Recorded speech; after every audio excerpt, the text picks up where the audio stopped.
welcome back to the True Patriot Outfitters podcast, folks. At home, ladies and germs, we have a cool setup. This is a first for us now here also in 2023. We have not one, but two guests coming and joining us. And this time it's not a husband and wife team. This is two guys from two totally different areas. Well, not really totally different.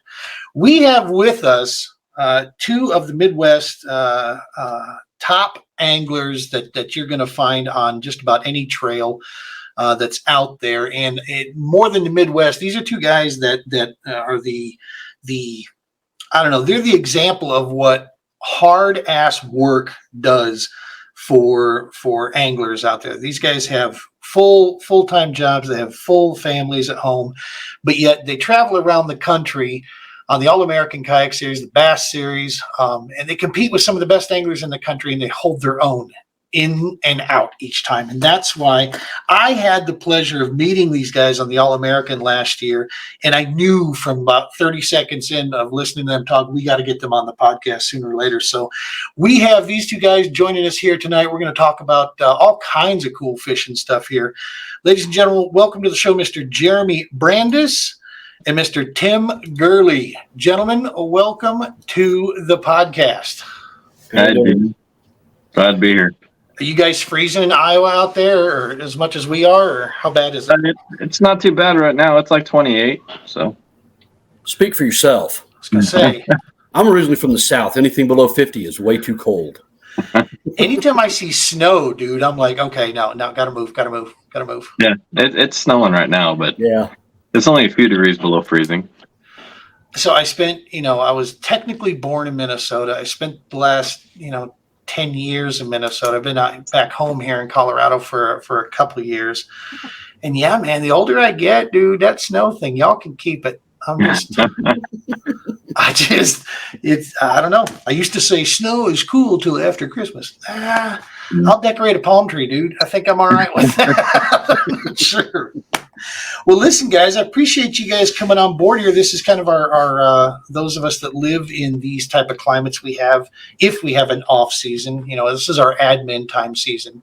Go through gear, get all of our affairs in order so that we can go balls to the wall come springtime here. You guys, what is first on deck, Tim, for you? What's going to be your first event of the year? What are you looking at? First event will either be Gunnersville for Bass or the Bass Championship on Chickamauga. Gotcha. And Jeremy, how about you? What's going to be your first run? Lake of the Pines, Texas, for the All American. Yeah. I will be joining you on that one, dude. I'm looking forward to the Airbnb shenanigans that we had last year. That was actually phenomenal. Yeah, shenanigans are guaranteed. So That's right. And that's one of the things that I keep saying about this sport, but it is just, and Brian Schiller and I were just talking about this on the last interview I just did. It's always been about the people.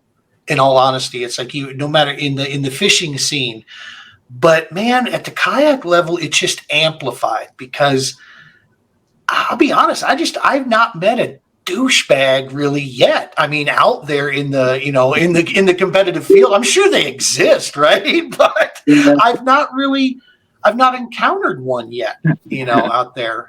And stick around long enough, and you'll see one. But 98% of the people I meet are genuinely good people and people of common interest that I just enjoy hanging out with. So.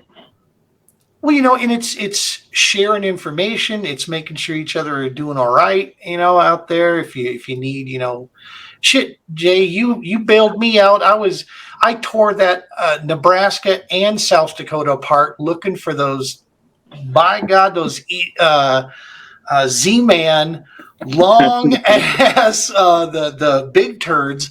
Yeah. I couldn't find them in 2 states up there. And you had a pack of the color that I wanted. You had a pack and like 4 left. Dude, you should have seen me treating those things like gold in the kayak there, because they really helped that run, know. And I mean, and not for nothing, what people don't understand is I was a quarter inch away from you, and I were that close in second and third place at that place, and yet you still hooked me up with that. I mean, that to me, that's the thing, is it's the spirit of competition. It's just people taking care of each other out there. Yeah, the friends that I've made through kayak fishing, like if the situation had reversed, if I needed a bait that they had and they were ahead of me, they would have gave me that bait. Hell yeah. Yep. Well, and Tim and you and I didn't even realize it. I think it was kind of a last minute, the Pickwick thing. I thought that was super, super funny. So Pickwick, right? If anybody's been around, no, it wasn't Pickwick. It was Bull Shoals. Yeah, we were at Bull Shoals. It was Bull Shoals. And we had talked earlier, and you weren't totally sure if you were going to be able to make that one or not. Mm-hmm. And if anybody knows Bull Shoals, I mean, this is a pretty good sized body of water, dude. You can stay in Missouri, you can stay in Arkansas, you could stay at the, freaking side that's close to Oklahoma, or you could stay at the side that's close to Mississippi. I mean, it's, all over. And what happens? Tim and I are literally at the same hotel in the middle of this thing, one room apart from each other. Yeah. And we had no idea of it whatsoever. I come out there and I'm like, that truck kind of looks from it. Holy shit, that's Tim. And that, except at that one, Tim made the right move and he went to the right side of the lake and I went to the wrong side of the lake. And yeah, we're not going to talk about that too much out there. Well, listen, that the thing I wanted to, really focus on this is just kind of introduce you guys here, and this is the part that just impressed me so much, is that how you can maintain that personal life and fish at this level. You won't find people doing this in very many places. They'll try it, but they can't keep up with the level that you guys both do. Tim, let's start with you, man. What do you do when you're not chasing brown and green fish from your kayak? I make bacon for a living. Hell yes, you do. I run operations on a bacon production facility. That's all we do is make bacon. Bro, your stock just went up so far with us. Yeah. I knew it had something to do with meat, but the fact that it's like the meat. Yeah. I mean, are pigs not? I mean, I know I don't want to get on a tangent, but pigs might be the most amazing creature ever built, right? Look at what you put into them and what comes out of them. Right? Garbage in, bacon out. Everybody loves bacon. That's genius. And how long you been doing that, man? 22 years. 22 years. Good night. And you are in central Iowa and north, south? Southwest Iowa. Southwest Iowa? Oh, okay. Okay. Yeah, so you're down by the border down there. You're not horribly too far. And Jeremy, what is it that you do, man? Besides put up a lot of checks on your wall. I fish a lot. No, I work for Menards. It's it's a Midwest based like home improvement store, kind of like Lowe's or Home Depot, only better. And nice product. That's right. Hashtag Menards. Yeah, hashtag Menards. Give me a sponsorship. I work at the distribution center, not the stores, but the warehouse, basically. And right now I'm in maintenance. I maintain all the equipment. That's awesome, man. That's awesome. And you are also in Southwest, or where are you at now? Yeah. Tim and I actually live about 6 blocks from each other. So we're both in Southwest Iowa. I am a fail interviewer. I didn't do my homework right. So that's why you actually meant it. Do you want us on the same camera? Yeah, we could have been in the same room. Right. Because I could have drove 6 blocks or vice versa, whatever. Right. Yeah. I didn't want some couples. Walls, so.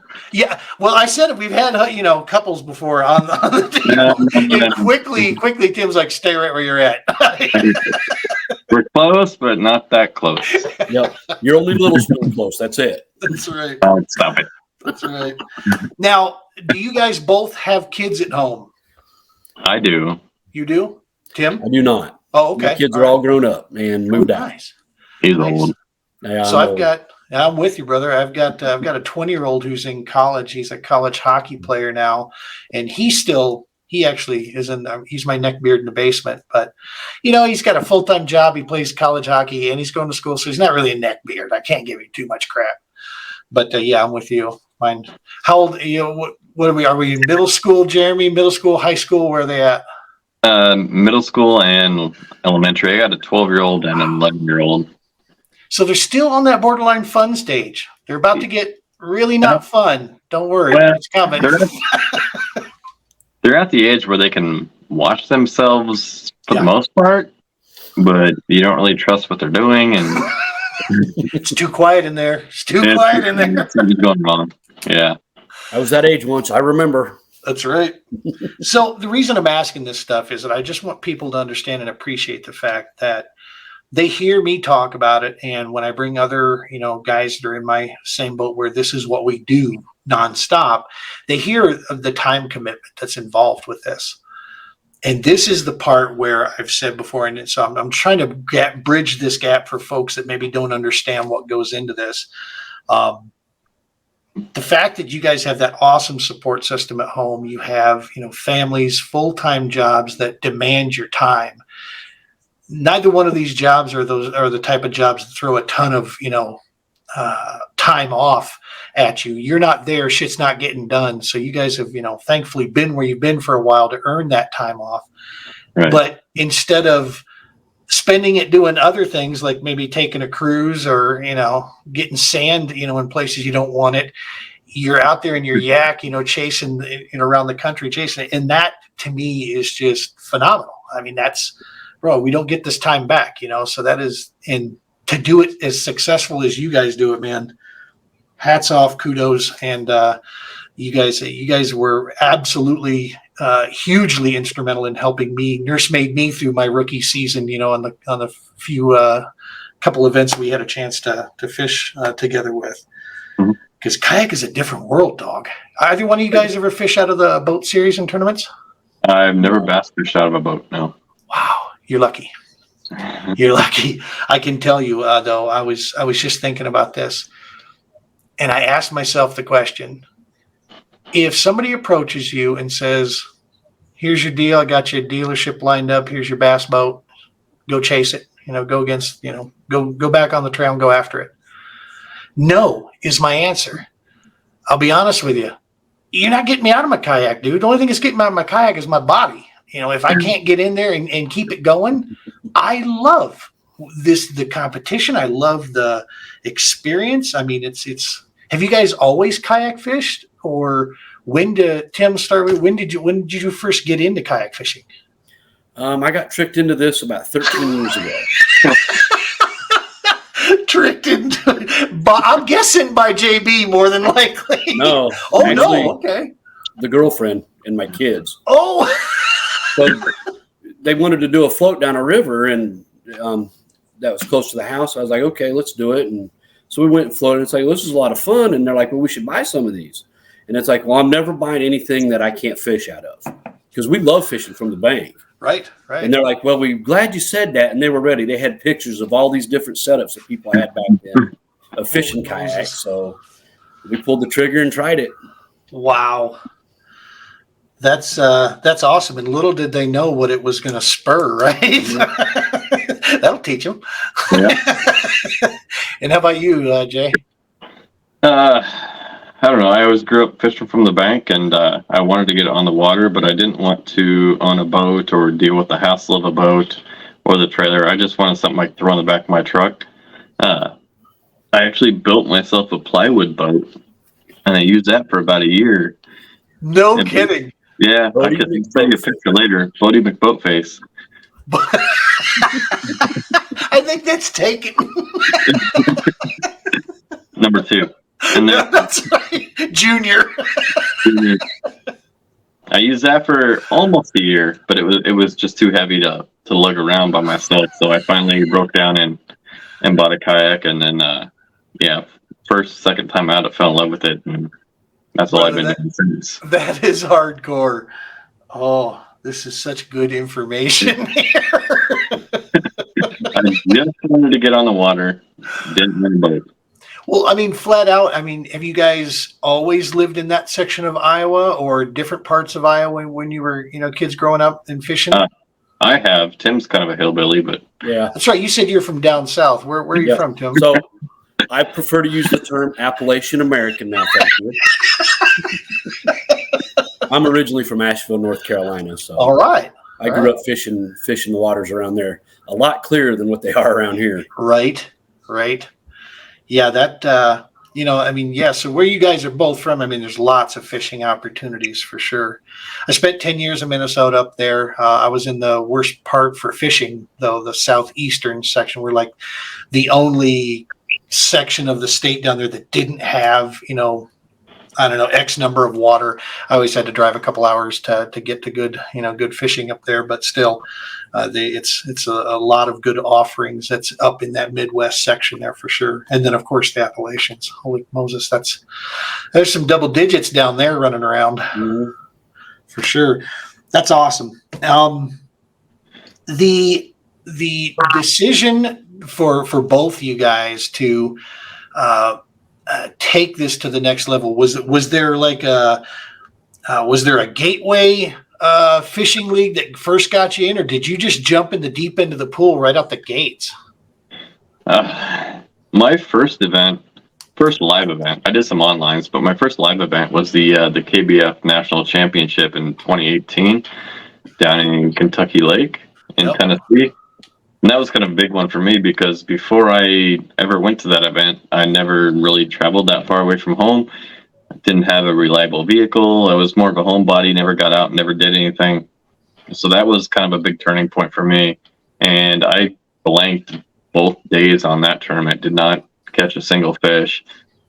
And I was like starting to second guess myself. But then luckily on the second event in Kansas, I did fairly well. I think I got like 7th.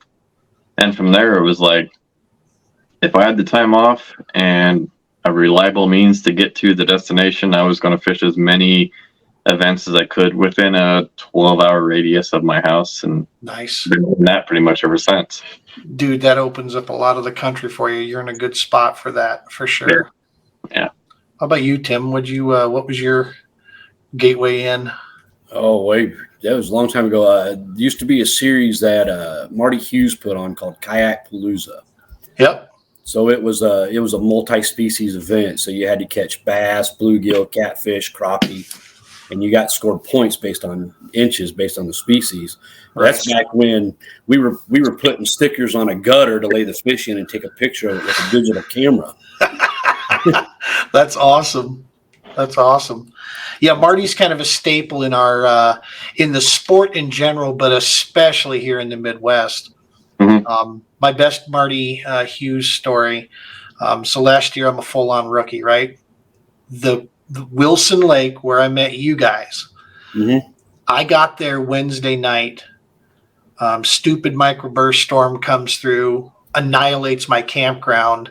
Next day, I'm like, screw this. I'm at a hotel. I meet you guys in the room right next door to me. Well, that next day, as I get done cleaning up camp and everything, it's towards the part of evening there. And I just decided to leave my trailer at that. Since I already got the campsite, it's like, I'll just leave the trailer there. It's safer there than at the hotel. And and I'll pick up all my stuff later, and get it out of there. If somebody wants to steal a destroyed tent, do it, dog. It's all yours. You can have it. It's got holes in it. But I'm driving up and I see this cool little teardrop pull behind camper looking thing with, some 4x4 wheels on it. It's all set up. And I'm like, that's really what the heck I've been looking for. And then there's this, little bit smaller pickup that's pulling it type thing. But I noticed it's got a rack system on it. And I'm like, okay, clearly this dude is here. And I see behind it, I see his Hobie sitting there. So I pull up to this campsite and he's just down the way from where my campsite's at.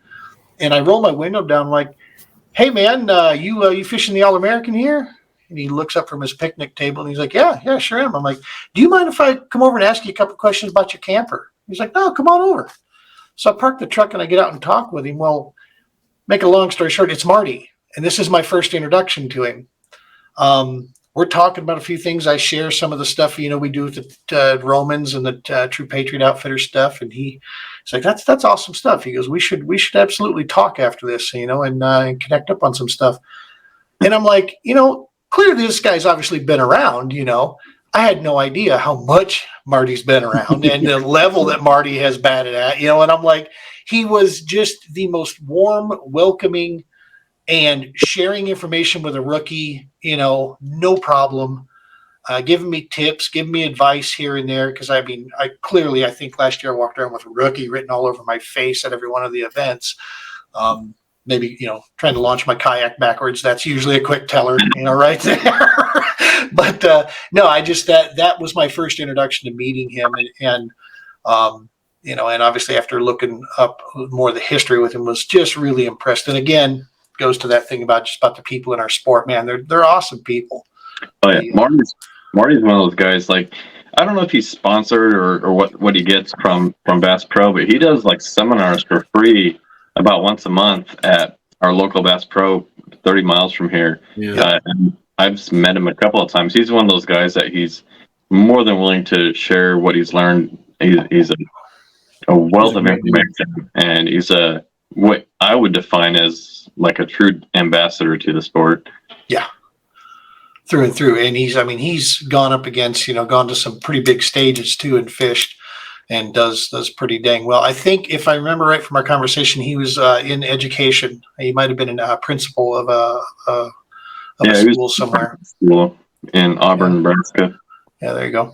Yep. Yeah, cool people, cool dude. So what brought you guys, for the folks at home, viewers here, we're looking at two of the, correct me if I'm wrong, gentlemen, but I believe founding members of the Iowa Kayak League, correct? Mm-hmm. Yep. Mm-hmm.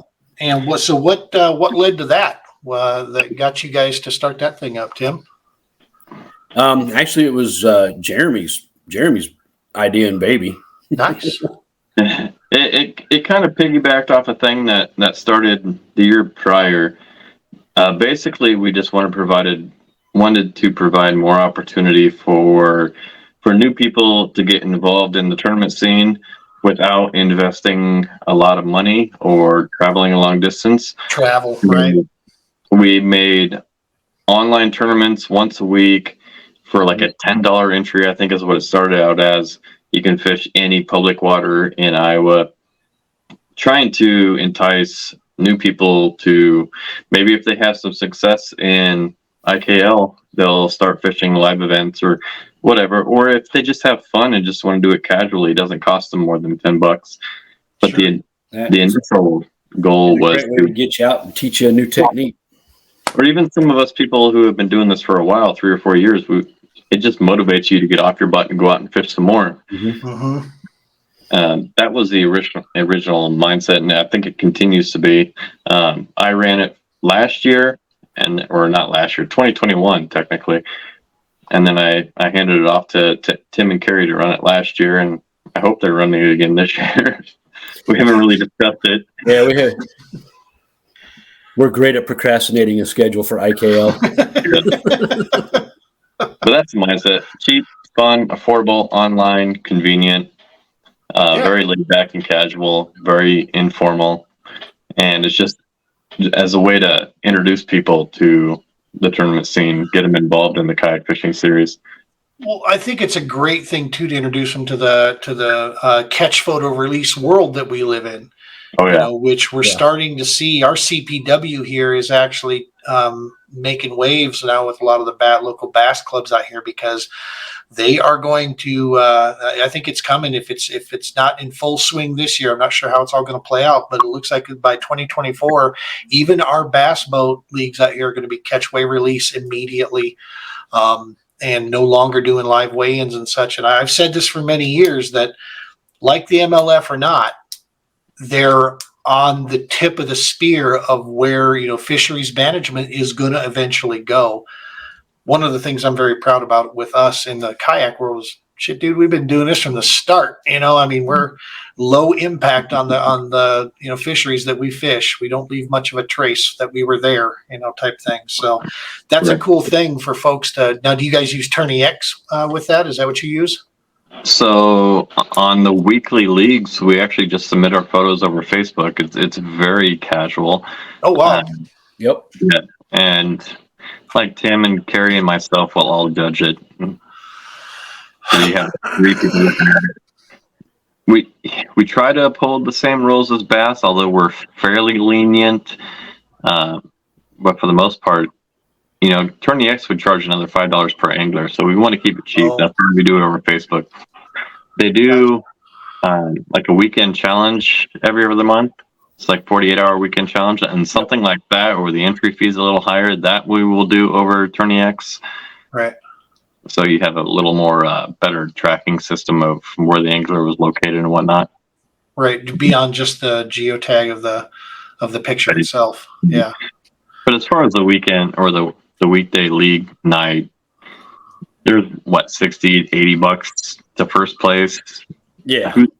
Like cheating isn't really something we have to worry about. But we want to keep it.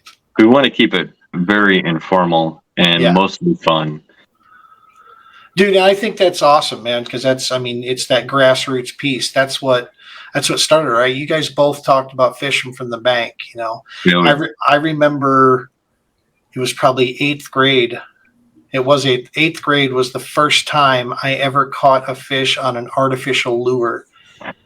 And dude, I'm telling you, that crappie that I caught, oh geez, from a little swim bait that I was pulling, it was the most adrenaline. I'm like, I am a freaking genius. Oh my gosh. And it's all I wanted to do. I kept throwing, at the same location over and over because I was convinced I was going to hit, even more. And these are, this is the way. Now the first tournament, level when I found out that I had that horrible addiction, that was I actually got in an event with my son, who was, I want to say, like 6th, 7th grade at the time. And here we are in my 1986 Bayliner Capri, technically 15.5 foot. So I didn't need extra registration with the state of Minnesota because that was 16 foot. It was a bow rider with a Merc 125 on the back, dog. Actually, it wasn't a Merc. It was a Force. It's made by Mercury, but it was a Force 125. And dude, with my hat backwards in the strong wind, we could clip away at about 32 mile an hour out there. I mean, we were serious, running from spot to spot. And that's when, it's just that entry piece. On the kayak side, it can be so easy to get into the sport. There's so many options for folks. They don't have to go as crazy as we have, like with our rigs. Speaking of rigs, I'm talking to a pair of Old Town guys here. Both of you guys are running the autopilots. Is that what they are? Both? Yep. Tim, you got the Moose, the 13.6, right? Correct. That thing is a barge. It is. And you've got it loaded to the teeth. Yeah. You gotta have the kitchen sink some days. Exactly. Now, JB, you're running the 12 and a half? Yeah, it's the autopilot 120. 120. That's right. Yep. Now, you guys told me these stories. This wasn't your first kayak of this size, but it was what you both ended up gravitating to. Is that correct? Yeah. Right. Yeah, I've had. I think my biggest was only a 13. I never had a 14-foot boat, but I've had 2 12s and a 13, and I like the 12. That autopilot, she's a pretty popular boat. I mean, there's a lot of guys fishing out of that thing, especially at high levels. And it seems to be there's a lot of good reasons for that.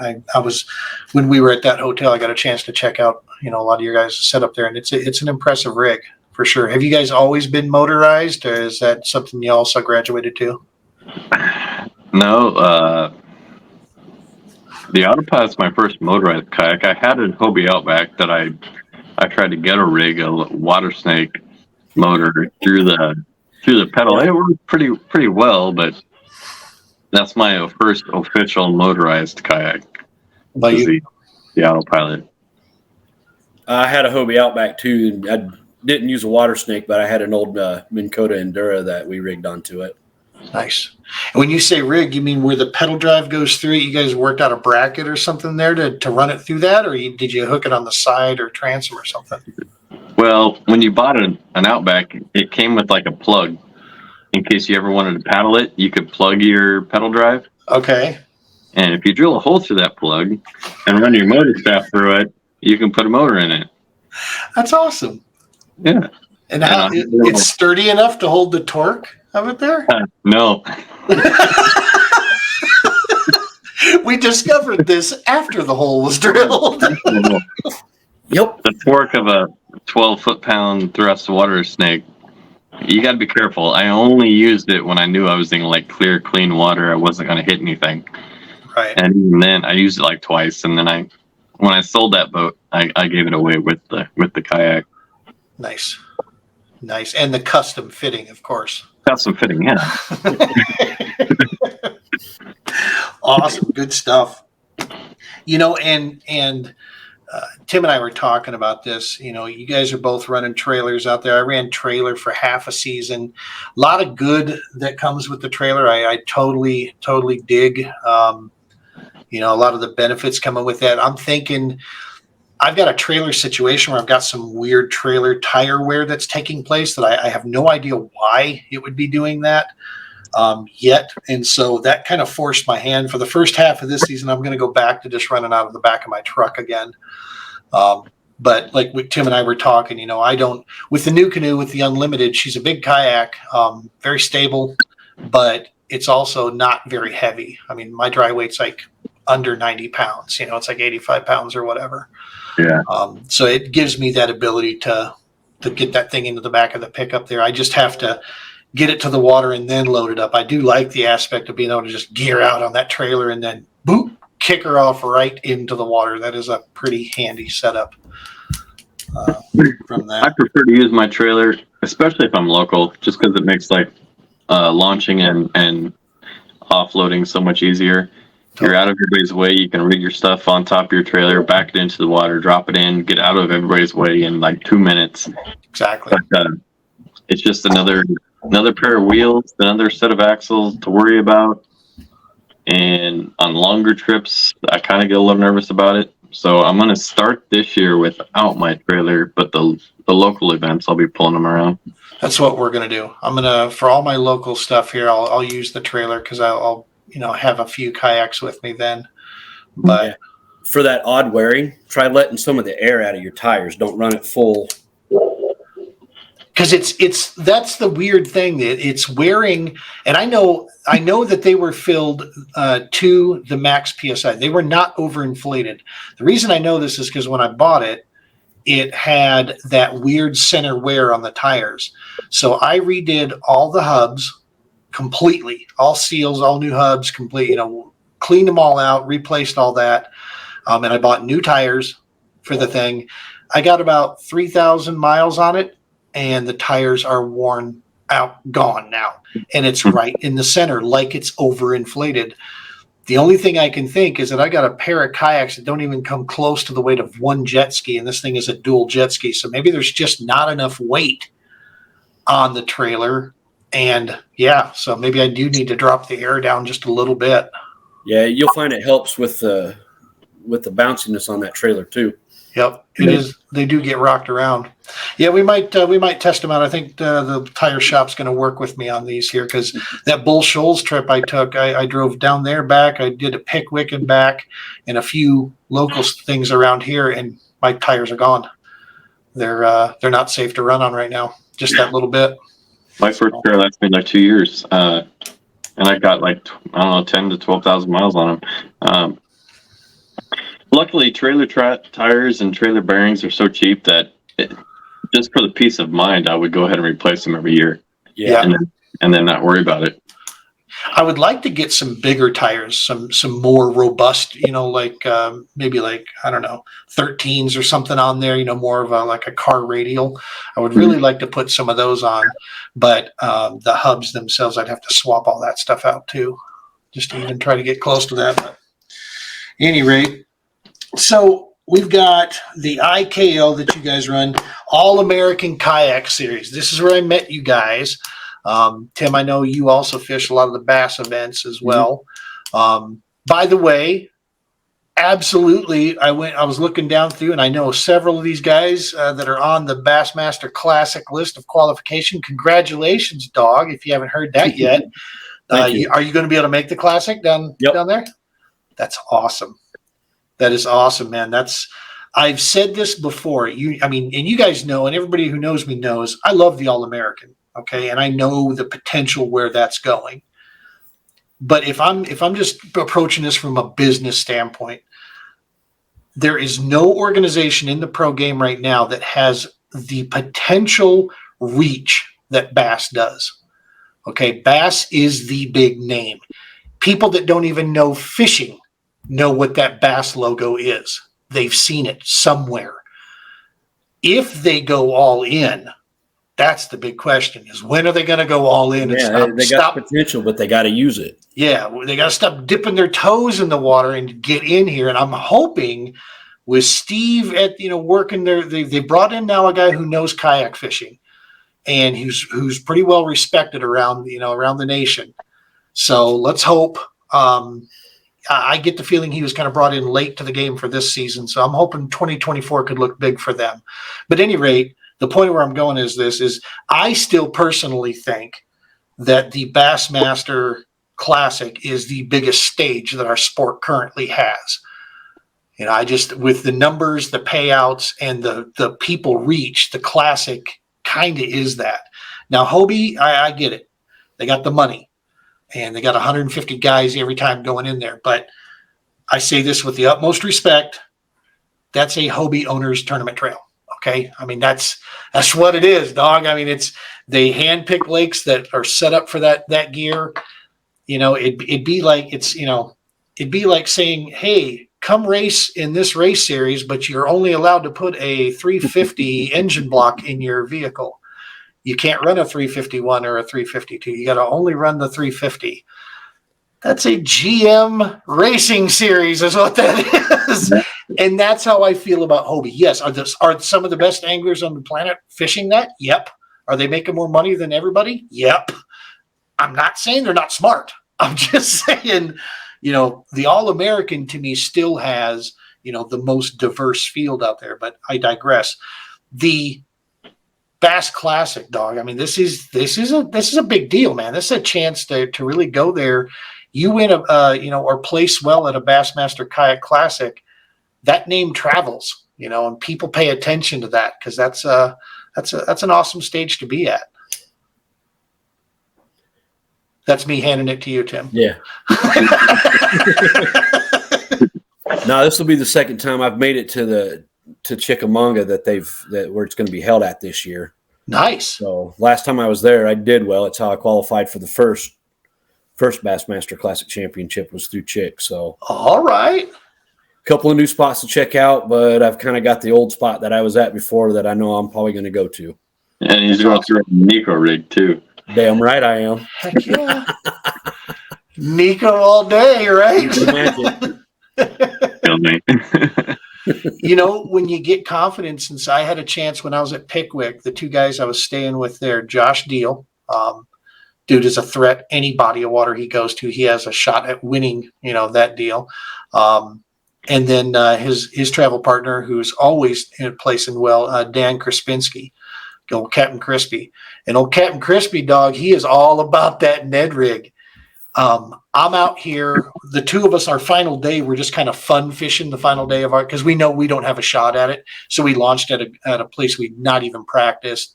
And we're out by this rock wall, and I'm running a crankbait at about 13 feet down, and I'm yoinking on a couple, and I'm like, get on up here, man. Let's go after this. He's slinging a Ned rig out into that stuff, and he can yoink them. When you get trust in a certain bait, you throw it and you use it different than other people. So yeah, man, Nico, your way right to a check. Yeah, I can relate, but not with the Nico.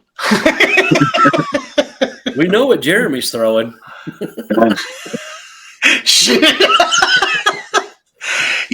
So speaking of stories here, Lewis and Clark, that was some amazing stuff, dude, because I've not seen somebody for 2 straight days, just squeeze the blood out of that turnip the way you did.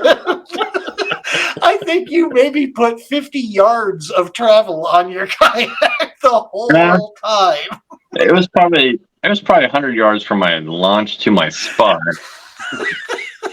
and then I spot locked for 8 hours both days. And I add, I didn't throw the chatterbait though. No. Wow. Not once. I did. I only caught 1 or 2 fish on the chatterbait. The jig was the magic missile for me.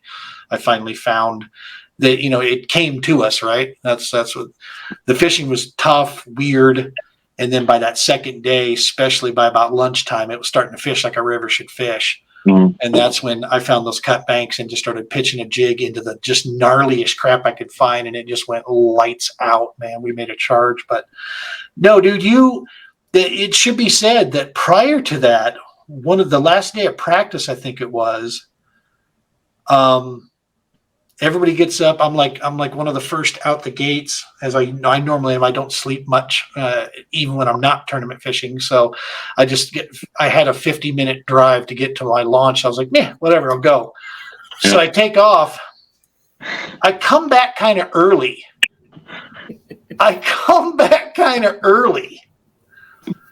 And homie's hanging out watching TV and stuff here. And I'm like, dude, did you even go to the river? And you're like, yeah, for an hour. I just want to check that my spot was still there, and it was. So good to go. Good to go. And dude, that's a solid second place, right? I mean, you and I were like a color or two away from taking the win on that place. I looked it up a week ago. It was less than an inch. I know that. Yeah, we were between close. You and I was in the lead on Saturday, but then I had a lot of missed opportunities on Sunday. I had some good fish get off. I'm not making excuses. It was my own fault, but sure. That particular spot that I was talking about was the same spot that Jordan told you about on your podcast a couple of weeks ago, where he got off the water at 10 o'clock in the morning because he had 91 inches. He went grocery shopping. Yeah. He went grocery shopping. I found that spot 3 weeks prior, back in 2020. Or no, it was 2021. Well, I get the feeling Jordan would not believe that. Oh, he knows. He knows the deal. Don't let him fool you. All right. I found that spot 3 weeks prior because it's about 3 hours from my house. And then he found it the week of the tournament. And then we were talking about our plan. We both realized that we were both planning on fishing the same spot. So we were like, well, how do we decide who has rights to it, right? I'm not going to argue with a friend. So we decided to share it. We were literally spot locked, 10 feet from each other, throwing at the same spot, just slightly different angles. And I sat there and I watched him catch 86 inches in 21 minutes, and I hadn't had a bite. And then, to make it worse, I said, I just had a follow on a white chatterbait. He goes, oh, really? So he set down his rod and grabbed a white chatterbait and catch the fish that I just saw following. And then laugh in my face about it. What are friends for, right? Oh, yeah. That lasted for about an hour. And then we went our separate ways after that, and he had a few more upgrades, and it took me all day to get a limit. And he got off the water at 10 o'clock that morning with 91 and a half inches or whatever it was. Yeah. I gave him the spot. But at least he made lunch for you guys, right? Or something He like did. that. Yeah. We had pork loins and some sort of salad. I don't remember. It was good. Good stuff. And that's, I was the reverse of that. Day one, I think I caught 5, right? I think I caught 5 fish on 5 different baits, and then I doubled up on a couple more. I think I had 7 to 8 fish all day long. And I really wasn't thinking it was going to do much. And by the end of day one, you were in first and I was in 5th. I was like, holy crap. I think only 8 guys got limits out of 60 some anglers. It was tough stuff out there. And the only thing that saved me was just covering so much water. I was truly junk fishing, everything in sight. I'd go down a bank and throw 3 different rods at it, trying to different targets, trying to see what I could come up with. And we eked out a little, little deal, but yeah, this past year was a little different. Like, there were bite windows. Like there was a good bite in the morning and then like midday, Mm-hmm. But any other time, at least at the spot that I was at, like you were wasting your time. It was a struggle. Yeah. Yeah, and I caught most of my fish on the top water at Lewis Clark this year, but Wow. you wait to see surface activity and then try to capitalize on it. If it took you too long to get a fish off a hook, you were wasting time because you only had like 20, 30 minutes to catch those fish and then they were gone. And that's about the only time that I, sandbag with my photos is when when I can tell that there's a bite window going on. Mm-hmm. You taught me that cool trick with the Samsungs on the phone deal, dude. That changed everything for me now. Yeah. I have no more problems with submissions, boom. And then I take a quick, shot of the front of my kayak. So when I'm looking through, I can tell which ones I've got. Yeah. And yeah, that when you get that bite window, I'll do that. I'll get those fish quick, make sure my picture's good, get them back in the water, and just keep on it. Other than that, I submit mine, unless maybe if I know there's somebody real close to me, that's maybe around the corner or something. I don't want to show them to come around the corner, type thing. So I might hold it for an hour or two, and then submit it up. But other than that, I just don't like messing around with it. I throw them up there. Now, Tim, you launched at Lewis and Clark. You launched from the other side. You launched from the Nebraska. I launched from up on the Indian reservation. Yep.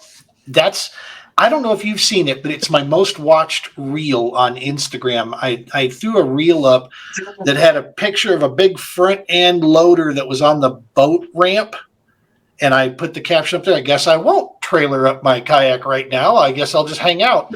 I come back to get off, and there's this huge, freaking front end. I don't know. I'm sure I'm not saying the right thing. Big old, front bucket truck cat, looking machine here. And dude, it had tracks on it bigger than my pickup, and they were dredging that ramp right there. They were pulling some stuff up. And I was like, I guess I'll turn around and just hang out here for the next hour until they move out of the way. So, yeah, I did not find much up in there, but you were finding fish in there. Yeah, except for I went all the way across over to the South Dakota side. Oh. So I went to the bluff wall that was underneath the bridge over there. Dude, that's a haul. Getting there was the easy part. Getting back to the ramp was different. Because of that current? Because, when you make that turn around there and start facing that current going back up, it was You guys told me that current was going to be no joke on the Mississippi or on the Missouri compared to the Mississippi, and you were 100% correct.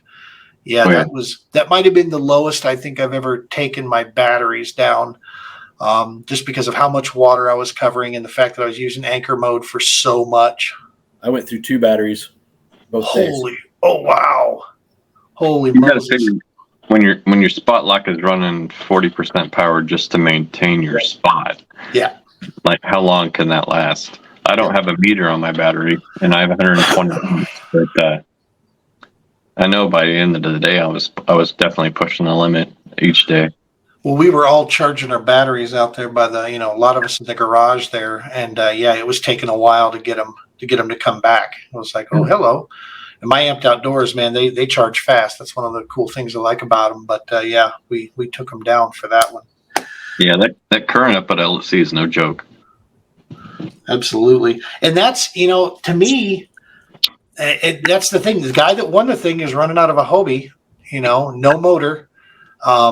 That's some impressive stuff, man. I'm going to flat out tell you because I had no idea that's who he was. And on day one, we took off from the same ramp and we went the same way. We went up. No. Did we go down?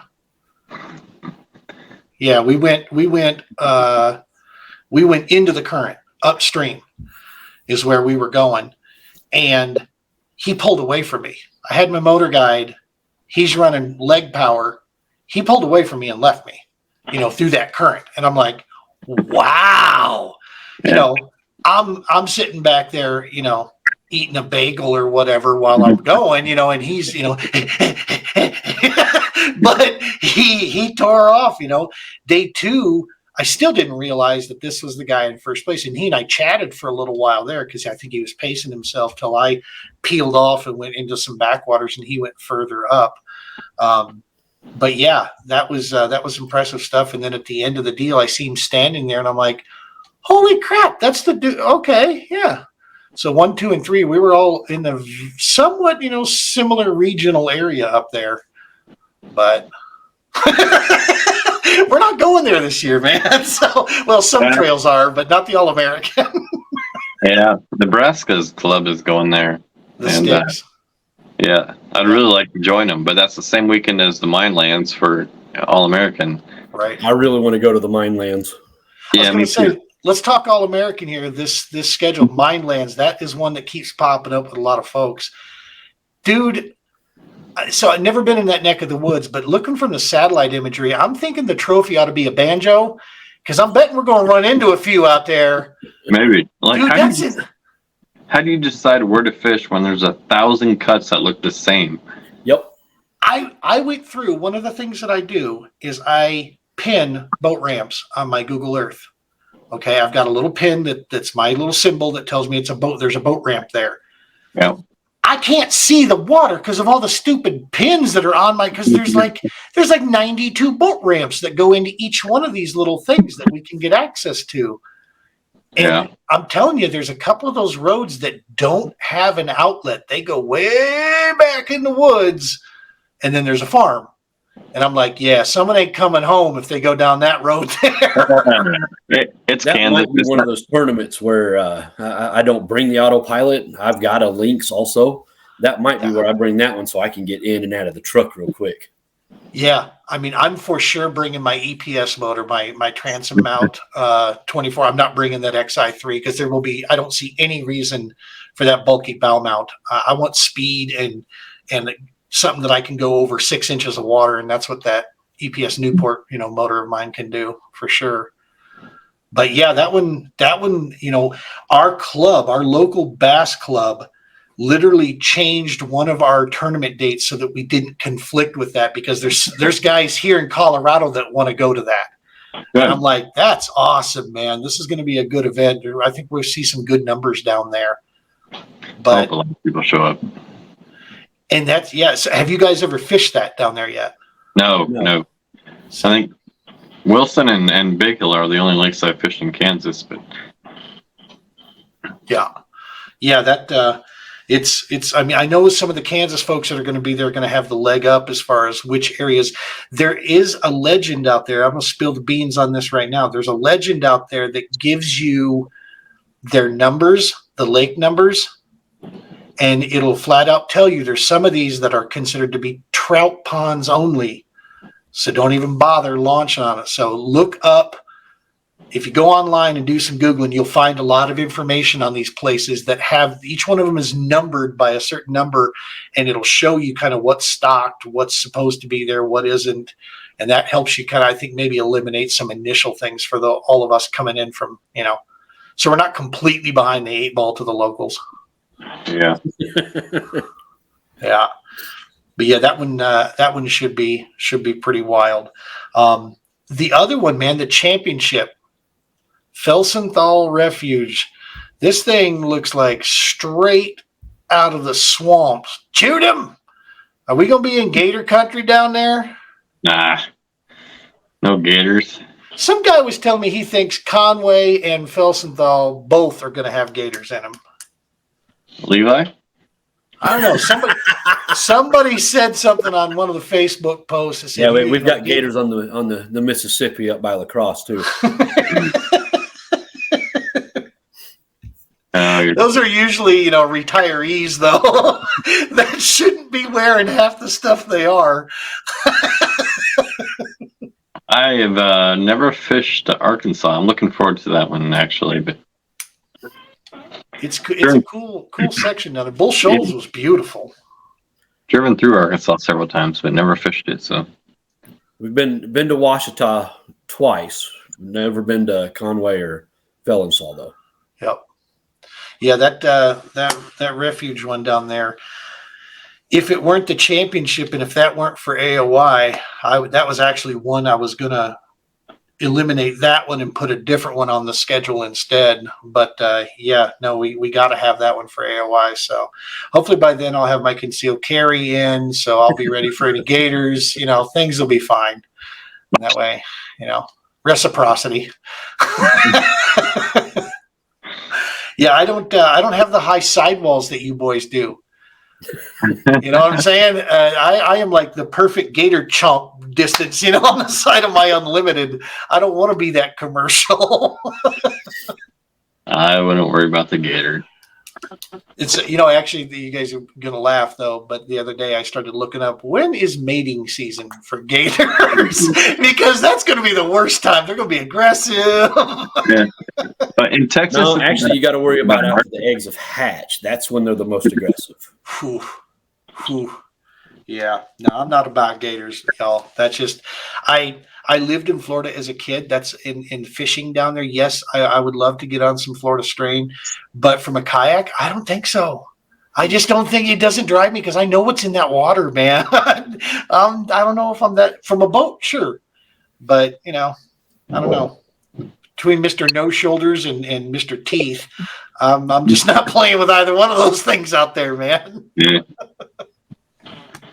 You guys ever had a snake join you in the kayak? Oh yeah. In the kayak? Yeah, I like garter snakes, but nothing venomous or anything. But yeah, I don't. Not a big deal. Just throw them out. They'll move on. No. At that point, it fucking owns the kayak. Not happening. Eliminated a lot of fishing spots at Possum Kingdom, Texas that way. Yep, that's a no place to fish over there. Nope, there's a snake there. Can't do it. I've never had any encounter with them out of the kayak, but down in Ozark country, I've come across lots of snakes, water snakes, whatever they are, that swimming across those back, little channels, such when I was in my boat, because I fished down in the Ozarks, through some of those, and I've seen a bunch down there, but never come across them with the kayak yet.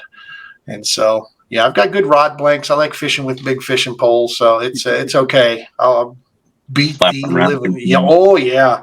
I'm going to launch them. There's no doubt about it. I mean, as long as they leave me be, I'm good. But yeah. So mine lands, Felsenthal. Anything else catching your eye on the schedule this year? Are you guys going to make the St. Clair? I'm going to try. God, I owe it to Jordan to go to St. Clair. He's been pestering me about St. Clair for like 3 years now. It's like a bucket list place for smallmouth. Yep. If I start out 2 years in a row. Yeah. If I start out the season for All American doing pretty well, then I owe it to myself to go to St. Clair's. But apart from Texas, which I always get excited about the first event, the next one for me is Okoboji. And I know Jordan mentioned it on his podcast with you. Yep. It's really kind of underrated. Only the locals know how good it really is. Yep. Absolutely. If you look at the results from last year, I think there was like 53, 55, something like that, anglers that signed up, and 48 of them caught of a limit. Yep. Yeah. So everybody's going to catch fish. Judged. I'm sorry? 600 and some fish judged. Oh, yeah. Yeah. Each event. So I recently interviewed Chad Davison as well. We'll be posting that one up there, and that was one he talked about as well, especially Okoboji. Yeah, that was awesome stuff. Chad. Yeah, and that he also said the same thing, that it's just such an awesome fishery up there. And dude, that's going back to the point Jordan made this point when we were at the Airbnb, and it truly is something. This is one of the reasons I love the All American so much is this diversity in hidden bodies of water that maybe people aren't aware of, and we can exploit the hell out of that from our kayaks. Yeah. We can show you just how good some of these fisheries are when you have top-level anglers coming into these areas and fishing bodies of water that haven't been beat to heck and back, right? Okoboji gets beat up, and it still produces. Like, there's a tournament there every weekend. Yeah, every single weekend, like Saturday and Sunday, and it still produces. That weekend, we'll be sharing it with the Iowa High School and Junior High Championships. Boats? Yeah, big high school boat tournament. Gotcha. It's good to know. That's good to know when you're trying to traverse a lot of that water out there. I mean, we're getting better, but I hear the scary stories about guys still getting, run over out there, and especially, when there's, so the boats aren't as big a danger as like the wind. If it gets above 10, then don't try to cross the main lake. Yeah. Yeah, for sure. But that time of the year in mid-May, you'll be fine. Yep. I'm excited about that one. The Minocqua one, we had even Miss Fisher that was posting about that she was actually interested in joining us up there because she's got some experience up there, and she was, if it worked out with schedule wise, she was going to try to join the All American. Thought that would be pretty cool, getting a high profile name to come join us up there. That would be that would do the All American some good. Don't know if she's going to make it, but well, hopefully we'll get a couple of them to come to join us at the Lake of the Pines, because did you say it was like a week after the first Hobie event of the year? Could be. Yeah, they changed the date. Originally, they wanted to go at the beginning of the year. I don't have my schedule up here, but they changed it. Give me a second. I'll pull that up. Where first event? So Fishing Caddo Lake. Originally, it was going to be March 3rd at Lake of the Pines, but now they're going. The permits come in. We're going March 17th at Lake of the Pines. I don't have Hobie's schedule. I have everybody else's schedule, but I never, with the no acceptance of motors, I don't even bother with watching the Hobie trail. I think March 311 and 312. They'll be on Lake Caddo. Oh, wow. Sweet. So it's like less than 100 miles away. Hopefully we can pull a couple of Hobie people over. Yeah, that would be awesome, man. Well, and that's it. It's a good chance for them to come fish different lakes or fish, familiar ground for them. But it's also, it's great for the All American to have some of the high profile names join us. Until the Tim Gurleys and the Jeremy Brandes names have become a little more household, which I'm sure won't take overly too long in the kayak game. And that's, Jeremy, you and I spoke about this, that, having expectations of what it's like, in the kayak game compared to the boat world, what my goal was for a day, what I considered to be a good day fishing in the boat. You and I were talking about this at Wilson a couple times, and that it's different from a kayak, of what constitutes a good day compared to that. I used to think that I got to catch my limit, right? I mean, that's the thing. Got to get your limit. Joshua Deal opened my eyes to a lot of things going, that's actually above just having a good day. That's having a really good day if you get your limit, because you got to think about it. If you're going to new water that you've never been to in a boat, if you get in a bay, you get in an area and it's stunk out, it's all chocolate milk. It's not doing good. Dude, you buzz 10 miles up the lake and you can get into some clear water. We can't. I mean, not during a tournament. It's like 10 miles away. If I'm trailering up and I'm burning all that time with that, but that's the last ditch effort. You got to learn how to pick these areas apart. It can't just be one pattern. You have to learn how to find a pattern within the pattern and be versatile beyond, the average, boat angler to be able to pick this stuff apart. And I'm saying this when I'm talking about competing at the All American level, because there'll be 30, 40 other guys that do that. And so if you want to hang with them, you got to learn how to get to that point. And that's, to me, that's a cool deal. And it's also kind of frustrating, but I love that it's that iron sharpens iron, man. And I think that's what's all through the All American itself out there. You got to realize too, like what you said about this cove that muddied up.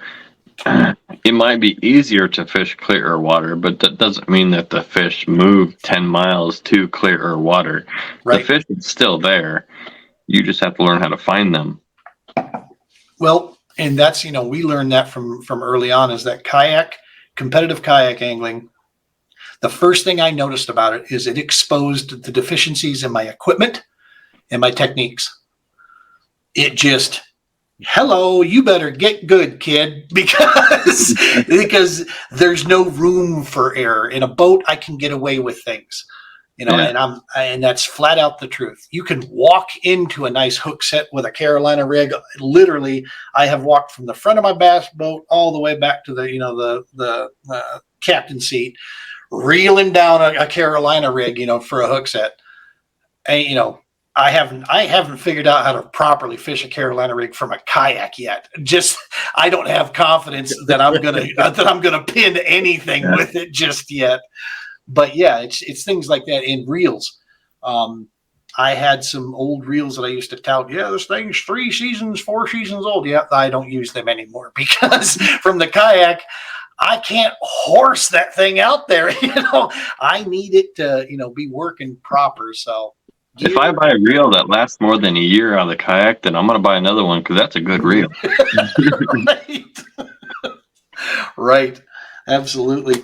So on the last tip here, you guys, I never hear you talk about this stuff whatsoever. And neither one of you have gotten into the social media, frenzy with sponsors and things of that. You guys are still fronting the cost of this entire thing just completely yourselves, through this deal. Is that by design?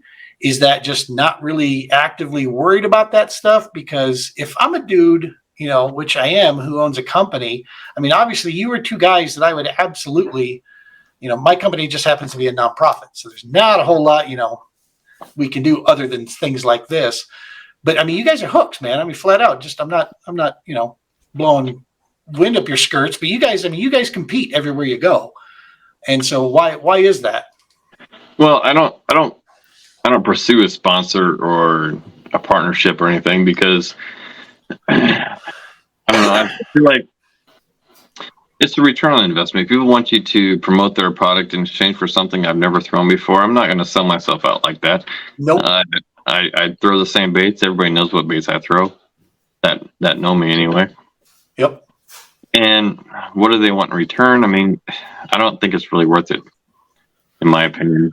You're right. If you don't believe in it and don't throw it, then no, you absolutely should not. But like, say the company that, let's throw them out there. What chatterbaits do you use, if you don't mind dispelling that? I throw the jackhammer all the time. Gotcha. If they offered me a sponsorship, that'd be a little bit different. But I wish I could say I knew people, but I don't. So at least not I know people that are sponsored by them. Yeah. But yeah, no, that's a pretty heavy hitter for sure. I mean, there's some knockoff chatterbaits, whatever, that I wouldn't feel right accepting it because that's not what I throw. That's not what I use. And I'm not in it. Like, I'll pay the $100 entry fee. I don't care. Yep. Not looking for a handout. Chad and I spoke about this. Brian Schiller and I spoke about this. No sponsorship or money value or discount or free gear. None of that is ever worth your credibility. Right. No. Our industry, to the naked eye, appears big, but dude, it's very small. And people talk, and the word gets around quickly, on certain, especially when you start making waves in certain scenes out there. And so, being professional is a huge deal. And if the first moment that people, get the idea that, you're in it for just the money type thing, there went your credibility, and you're kind of burnt at that point, so it's not as bad as what people think it is at the pro level. That's not the case at all. They throw the stuff. People don't think they do, but they absolutely do. Now, is it their first choice? Maybe not, but they found a way to make it work, and they're making a living doing it. Yeah. There's worse things, out there for sure. So what about you, Tim? Any opportunities that is this just something you're not interested in? What's the... I've got one guy who does give me a sponsorship, so I get a nice discount on the tackle that I order from him. Nice. Bassett Baits out of. I was going to say, who is that? Bassett Baits, Tim Hamilton. So Okay. great guy to work with. If you come up with a color, he'll make it. Oh, But nice. it's one of those. He actually approached me. I didn't approach him. Right. So then the other side of that is just that. I'm not a guy that wants to give out free advertisement either, because my time is money. Yep. So if I'm spending time promoting your product, why should I do that first before you sponsor me? Yep. Yeah, no, that makes total sense, man. And that's like I said, we look at people out there. Eventually, we'd love to have the outfitters in a position where we can support more the sport itself. But obviously, as the things have changed and we've moved to the nonprofit side now, changes the mechanics of that. But there's things that out there that maybe we can, when we have volunteer opportunities for people, we can basically find ways they can give back to us at the same time, and involve that sort of stuff. But yeah, the game, it can drown you out in a hurry playing the sponsor game. We had a lot at one time, and we drew it back. I have a very small selection of sponsors now that we work with that support us. Some of them support just the outfitter, some of them support me.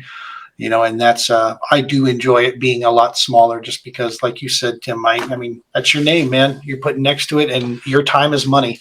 And for us, it absolutely is as well. So, well, listen, guys, I am super stoked. IKL, this is the Iowa Kayak League. Look them up on online there if you're in the Iowa area out there. If you're interested in getting your feet wet. Literally, and my feet get more wet out of a kayak than they ever did in a boat, man. What the heck? Let's go barefoot. I used to go sock foot. I have these waterproof socks, and I used to do that. But dude, towards the fall, my feet were freezing out there. So I got those NRS boundary boots now. Oh yeah. Yeah, I look like a complete space Use them socks cadet. inside them boots. You'll be sweating out. Heck yeah. But my feet stay warm, though. I will say that when the water's cold and such, for sure.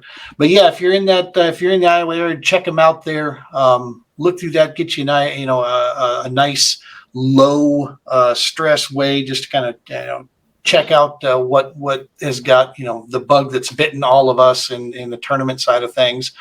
Be checking and following along this season, folks. Absolutely, with the All American Kayak Series. You'll be seeing JB up there. You see Tim out there. Tim, we are going to be watching you very close with this classic thing. I'm thinking maybe we have you back on, man, right before the classic. Check in with you there, even for a 10-15 minute spot, dude, and just see how it's going. And then we'll do the follow up. We'll either cry in a beer together, or we'll be sitting there hooting and hollering and cheering it on. Yeah, don't psych him out though. Make him wish he was going to Lake of the Pines with us instead. Right, right. Maybe he's standing us up right now. You know that, right? Yeah, I do. But you know what? I already feel bad, man. Yeah, it looks like it. I was going to say. Who's going to bring the bacon? I can send a package with you if you want. I was going to say, hang on. I didn't even think of that. What the hell? Hey, that whole 6 blocks thing, JB will have bacon for Lake of the Pines. Nice. Bacon. JB, you know what we could do, man? If they offer, we could go live and we'll follow along at the Classic with Tim out there. He'll know that we're back here commentating and trying to see where he's at, following the live coverage. While eating his bacon. Exactly. Oh, that's going to be podcast gold right there. After I win Lake of the Pines. You mean come in second to Lake of the Pines? Only because I won't be there. Oh, there we go. There we go. Well, listen, fellas, I can't thank you enough for taking your time with us here. Like I said, I am absolutely stoked to know I'm going to get a chance to fish with you guys, against you guys out there in the All American Kayak Series. Tim, we're going to be pulling for you, brother. You got the whole nation from our little side here that's going to be pulling for you, and just be you, brother. That's all you got to do. Go out there. I mean, that's exactly what you did at Bull Shoals, and it panned out. You had a really good weekend there where a lot of guys did not. I was one of those guys that did not, for sure. And yeah, man, that's going to be fun to just take it in for sure, because there's a lot of us out there that are looking for it, that are trying to get there, but that's not an easy deal to qualify for sure. So, all right, gents. Well, listen again, folks. Make sure to smack that subscribe button with the True Patriot Outfitters. That's how we get your support. Like I said, if you're not in a position to support the mission out there, you can do a huge help by just subscribing on YouTube. Follow us on our socials. That gives us more reach to spread the mission around. Tim, Jeremy, you guys, tight lines this season. Thank you so much for joining us, and we'll be looking forward to having you back later. Anytime. Thanks, Gene. You bet. Thank you.